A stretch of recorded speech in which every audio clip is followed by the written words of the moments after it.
wasn't brilliant for the Mudville 9 that day. The score stood 42 with but one inning more to play.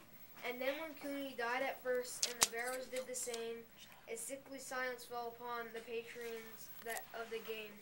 A straggling few got up to go in deep despair. The rest clung to that hope, which springs eternal in the human breast. They thought if only Casey could get but a whack at that bat. We put up even money, now with Casey at bat. But Flynn preceded Casey, as did also Jimmy Blake, and the former was Lulu, and the latter was Cake.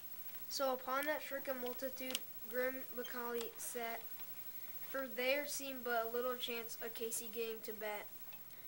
But Flynn let drive a single, to wonderment of all, and when Blake, the much despised, tore the cover off the ball.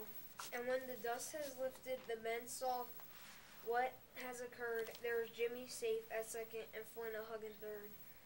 Then from 5,000 throats, and more than rose a lusty yell. It rumbled through the valley, it rattled in the dell. It knocked upon the mountain, it recoiled upon the flat. For Casey, mighty Casey, what advanced into the bat. There was ease in Casey's manner as he stepped into his place. There was pride in Casey's bearing and a smile on Casey's face. And when responding to the cheers, he lightly dubbed his bat. No stranger in the crowd could doubt 'twas Casey at bat.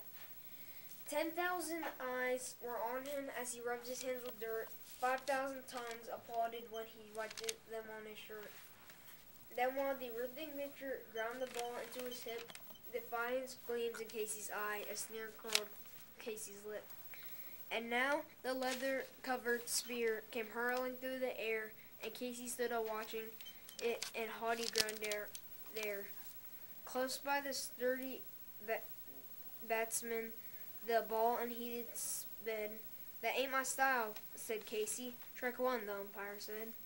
From the benches, black with people, there went up a muffled roar, like the beating of the storm waves on a stern and distant shore. Kill him, kill the umpire, shouted someone on the stand.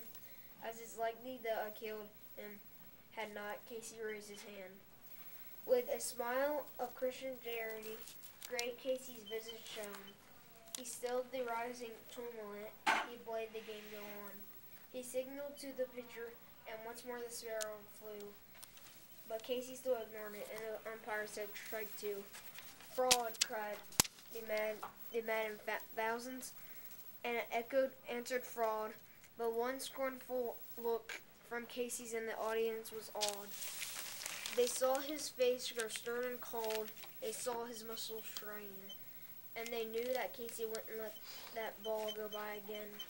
The sneer is gone from Casey's lip. His teeth are clenched in hate. He pounds with cruel violence his bat upon the plate. And now the pitcher holds the ball, and now he lets it go. And now the air is shattered by the force of Casey's blow. Oh, somewhere in the favored land the sun is shining bright. The band is playing somewhere, and somewhere hearts are light. And somewhere men are laughing, and somewhere children shout, but there is no joy in Mudville. Mighty Casey has struck out.